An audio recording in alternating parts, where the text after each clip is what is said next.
Samantha, sambit ko naman sa mahinang boses. May iyak na ako pero di ko naman hinayaan ang sarili ko na umiyak. Jen, saan ako? Wika niya. Agad naman akong lumapit sa kanya at hinawakan ang kamay niya. Nasa ospital ka. Wala ka bang naalala sa nangyari sa'yo? Wika ko naman habang nakatingin sa kanya. Wala. Masakit ang ulo ko. Wika naman niya. Don't move, ate. Paparating na mga doktor para tingnan ang katawan mo. Wika ko naman. Di naman siya sumagot at tumingin lang sa kisame. Asan si Astrid? Tanong niya sa akin. Sasabihin ko na sana na mapagtanto ko na mas magiging di niya na muna malaman dahil sigurado ako mag-aalala itong si Ate Sam. Nandun lang sa mansyon ni Apollo. Wika ko naman habang pilit nang umiti sa kanya. Alam ba ni na grandma na nandito ako? Tanong niya naman sa akin. Tumango ako bilang tugon sa sinabi niya sa akin. Hay, pasensya na Jen kung di ako nakadalaw sa inyo. Wika naman niya sa akin. It's okay ate, naiintindihan po kita. Tatawagan ko lang po ang daddy mo at mommy mo, pati sila grandma. Wika ko naman. Andito si daddy? Takang tanong niya naman sa akin. Opo, wag po kayo mag-alala. Hindi po siya galit sa inyo. Wika ko naman at umalis na sa loob dahil pumasok na rin ang mga doktor. Dali-dali ko namang tinawagan si Grandma. Grandma, punta po kayo dito dahil gising na si Ate Sam? Wika ko naman kay Lola. Sige Jen, pupunta ako mamaya dyan. Wika naman ni Grandma. Sige po, mag-ingat po kayo. Wika ko naman at binaba na agad ang tawag. Kahit labag sa loob kong papuntahin dito si Liam, tinawagan ko na lang sila para malaman nilang gising na si Ate Samantha. Hello, Jennifer. Anong mangyayari? Wika naman niya sa akin. Punta na kayo dito, gising na si Ate Sam? Wika ko naman at binabaan agad siya ng tawag dahil galit pa rin ako sa kanya. Hindi kasi ako naniniwala na hindi sinabi sa kanila ni Apollo ang lahat. Kapag nalaman ko lang na may kinalaman sila dito talagang magbabayad silang lahat. Agad naman ako nagtungo sa loob na makita kong umalis na ang ibang nurse sa loob ng kwarto ni Ate Samantha. How is she, Doc? Tanong ko naman sa doktor na nagsuri kay Ate Sam. She's fine. Need niya lang magpahinga dahil yung ulo niya kikirot pa yan kapag gumalaw siya. Yung mga memories na nawala sa kanya, babalik din yan after niya magpahinga. Wika naman ng doktor sa akin. Tumango ako bilang tugon sa sinabi niya sa akin at nagpapasalamat na rin ako. Nagtungo na ako sa gilid ni Ate Sam. Bumuntong hininga na muna at hinawakan ng kamay niya. May problema ba, Jen? Tanong naman sa akin ni Ate Sam. Umiling naman ako bilang tugon. Hey, sabihin mo sa akin. Wika naman niya. Gusto ko nang malaman niya na nawala si Astrid at di pa siya nahahanap pero baka naman lalong ma-stress yung ulo niya. Samantha, baby. Agad naman akong nabunutan ng tinik nang makita ko na isa lang silang pumasok sa loob. Agad naman akong lumapit kay Grandma at sinabihan ko agad na wag munang sasabihin kay Ate Sam kung nasan si Astrid dahil hindi dito makakabuti sa kanya, lalo nga't nagkaroon siya ng memory lapses. Sam, nakita mo ba yung driver ng truck na bumangga sa'yo? Tanong naman ng daddy ni Ate Sam. I don't know, Dad. Malabo po. Hindi ko po maalala ng maayos. Wika naman ni Ate Sam. Tito Doctor told me na babalik din daw po yung alaala ni Ate Sam. Need lang daw po niya ng pahinga. Sambit ko naman at tumango naman si Tito bilang tugon sa sinabi ko sa kanya. Dad, hindi ka na po galit sa akin? Tanong naman ni Ate Sam sa daddy niya. No, Iha. Huwag mo nang isipin yon. After mong ma-discharge, bumalik ka na agad sa bahay natin. Nag-usap na kami ng grandma mo tungkol dito. Wika naman ng daddy ni Ate Sam.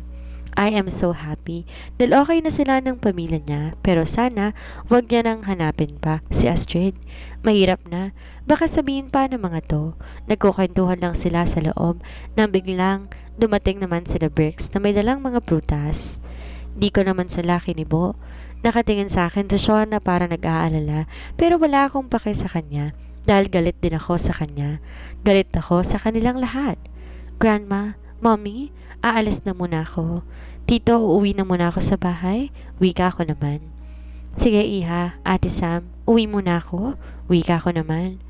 Tumango naman si Ate Sam pero alam ko, marami siyang katanungan ngayon. Iniwasan ko na lang yon dahil panigurado, malilintikan ako. Dire-diretso na akong lumabas at di ko na hinintay na makapagsalita pa si Sean dahil lalapitan niya na sana ako. Ayokong makausap sila ngayon. Wala ako sa mood na makipag-usap sa kanila ngayon.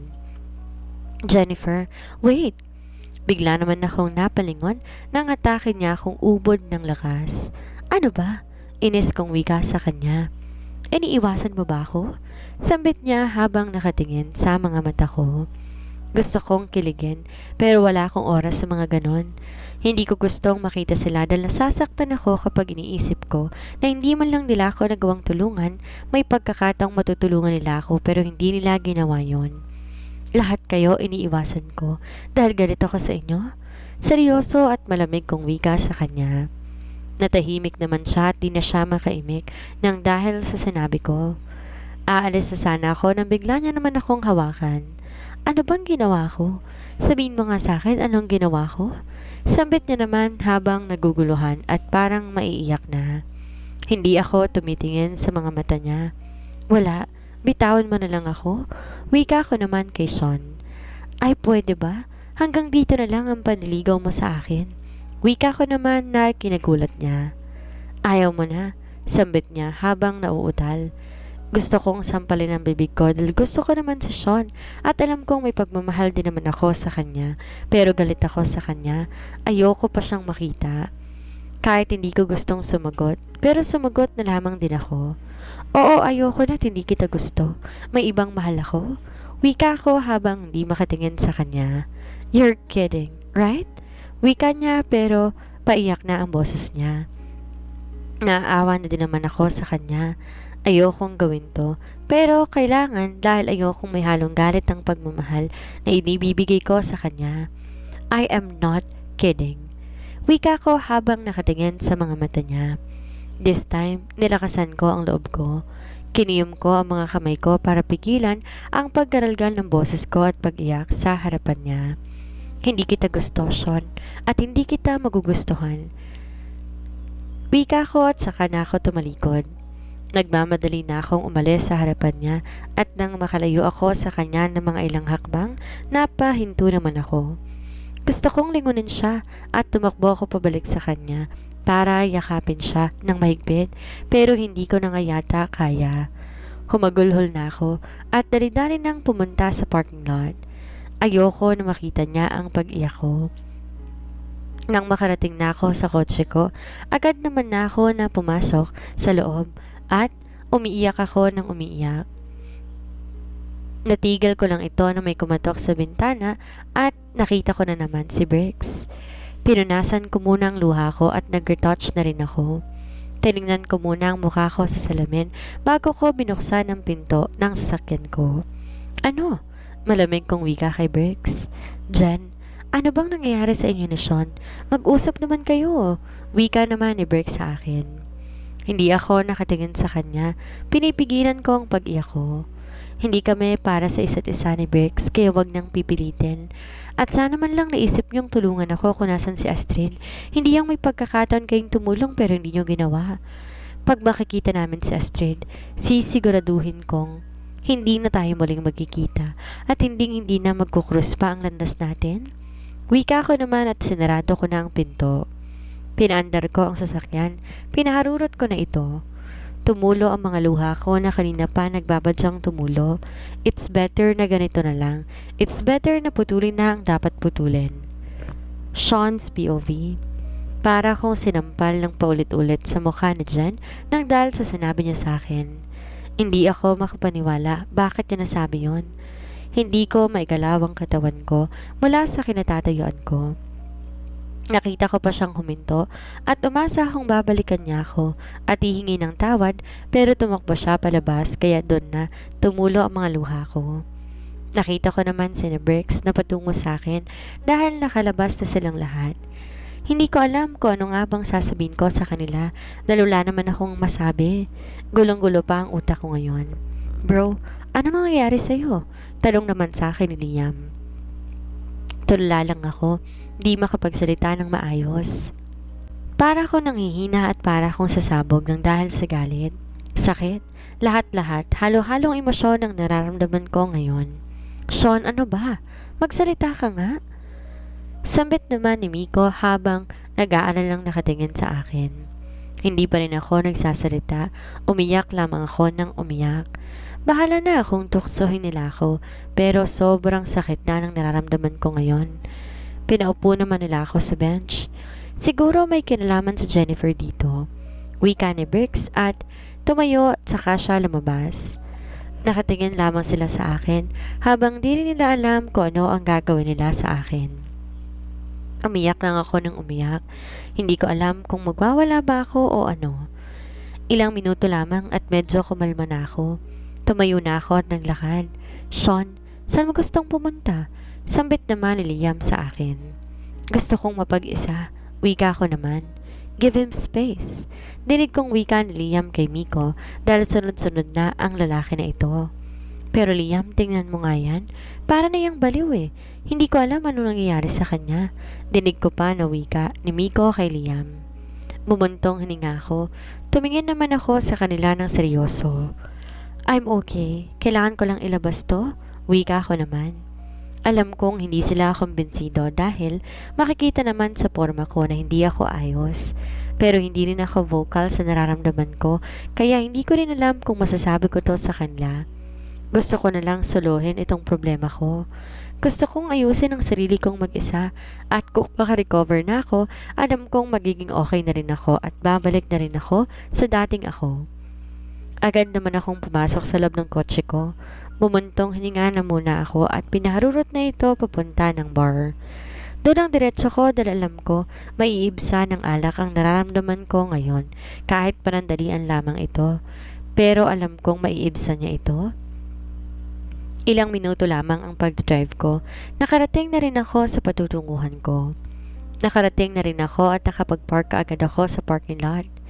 Mula sa kinatatayuan ko, maririnig mo ang mga hiyawan at music na sobrang lakas. Pero hindi ako na-excite dahil hindi ko alam kung anong nararamdaman ko ngayon. Wala akong maisip kung anong gagawin ko. Napunta lang naman ako dito dahil dito ako dinala ng sasakyan ko. Sir, ano pong order nyo? Tanong naman sa akin na isang lalaki. Isang Isabella Islay Whiskey. Wika ko naman. Bigla namang namangha ang waiter dahil sa sinabi ko. Isa kasi sa mamahaling inumin ng Isabella Islay Whiskey kaya naiintindihan ko kung bakit siya nagulat. Sige sir, maya-maya nandito na rin po yung order nyo. Wika naman niya sa akin. Tumango na lang ako bilang tugon sa sinabi niya sa akin. Nag-antay lang ako na ilang minuto. Nagtingin-tingin din ako sa paligid at may nakita rin akong babae na nakaitim, umiinom ng alak. Pamilyar siya sa akin. Wika ko naman sa sarili ko at agad naman akong tumayo at nagtungo na sa babae. Isang billionaire vodka nga kuya? Wika naman niya sa bartender. Di naman makapaniwala ang bartender nang dahil sa sinabi niya. Agad naman akong umupo sa tabi niya. Hey, bakit ka nandito? Wika ko naman habang hindi makatingin sa kanya. Ewan ko ba? Para kung utu-utu nito. Napagkamalan pa akong stalker nito eh. Ako na nga yung nasaktan. Nagawa ko pa siyang pansinin. Nabigla naman si Jennifer nang dahil sa biglaang pagsulpot ko sa gilid niya. Anong ginagawa mo dito? Tanong niya naman sa akin habang nakakunot ang noon niya. Bawal ba ako dito? Wika ko naman. At nang makita ko ang waiter na daladala ang order ko, tinawag ko siya at pinahatid sa kinaroroonan ko. Hindi, sambit naman ni Jennifer habang hindi makatingin sa akin ng diretsyo. Are you still mad at me? Tanong ko sa kanya habang seryosong nakatingin sa mga mata niya. Umiwas siya ng tingin. Hindi siya yata komportable na nandito ako sa tabi niya. Aalis na muna ako. I will give you space. Sambit ko naman kay Jen. Hindi naman siya umimik. Bumuntong hininga ako bago tumayo. Nagtungo na agad sa table ko at uminom na ng alak habang nakatingin na seryoso kay Jennifer. Umiinom na rin siya ngayon. Ilang minuto pa, bigla namang umingay ang dance floor. Natamaan na rin ako ng alak na iniinom ko kaya tumayo naman agad ako at nagtungo sa dance floor. Hi Sean, long time no see. Sambit sa akin ng babae na nakangiti ng malapad. Agad naman akong umiti ng malapad sa kanya bilang tugon sa pagbati niya sa akin. Let's dance. Wika ko naman at pumayag naman siya sa alok ko sa kanya. Sumayaw naman kaming dalawa, ngunit nabigla ako na makita ko si Jennifer na nasa tabi ko. Akala mo ikaw lang may lakas pang magselos ha? Dinig kong sambit niya. Nakatalikod kami sa isa't isa kaya naman dinig ko kahit malakas ang music. Di naman ako nagpapaselos eh. Wika ko naman habang nakangisi. Ha? Biglang sambit sa akin ni Ami. Nothing. Wika ko naman at sumayaw ulit. Nang mapagod na ako, bumalik agad ako sa table ko at nag-order ulit ng iinumin. Parang wala ding kwenta tong ginagawa ko dahil nakikita ko si Jennifer at magkakasama kami sa isang bar. Paano ako makaka-move on kung ganito naman ang nangyayari? Sean, di mo ba ako yayain uminom? Malanding wika ni Ami. Ganon pa man, binigyan ko pa rin siya ng inumin. Nakita ko ang masamang tingin ni Jennifer sa akin. Di ko alam kung kikiligin ako o maiinis dahil sa inaasta niya. Are you okay, Sean? Sino bang tinitingnan mo? Tanong naman sa akin ni Ami. Bigla naman akong bumalik sa sarili ko. Wala. Utal kong wika at agad na kinuhang baso ko at saka nag-cheers kaming dalawa. Hoy lalaki. Bigla naman akong napatingin kay Jennifer habang dinuduro ako. Ano? Sambit ko naman habang naguguluhan. Basta-basta na lang kasi siya sumusulpot. Umuwi ka na sa bahay. Hinahanap ka na ng anak natin. Ines ng wika.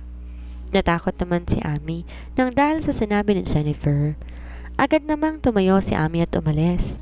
Nang umalis si Ami, bigla naman akong kinindatan ni Jennifer. Goods, diba? Sambit niya habang nakangisi. Bumalik naman siya sa inuupuan niya kanina. Iniwan naman niya ako. Umiling-iling na lamang ako nang dahil sa kapilihan niya. Makakaganti din ako sa iyo, Jennifer. Pinalis mong kasama ko, gagawin ko rin sa iyo kung anong ginawa mo. Wika ko naman habang nakangiti ng malapad.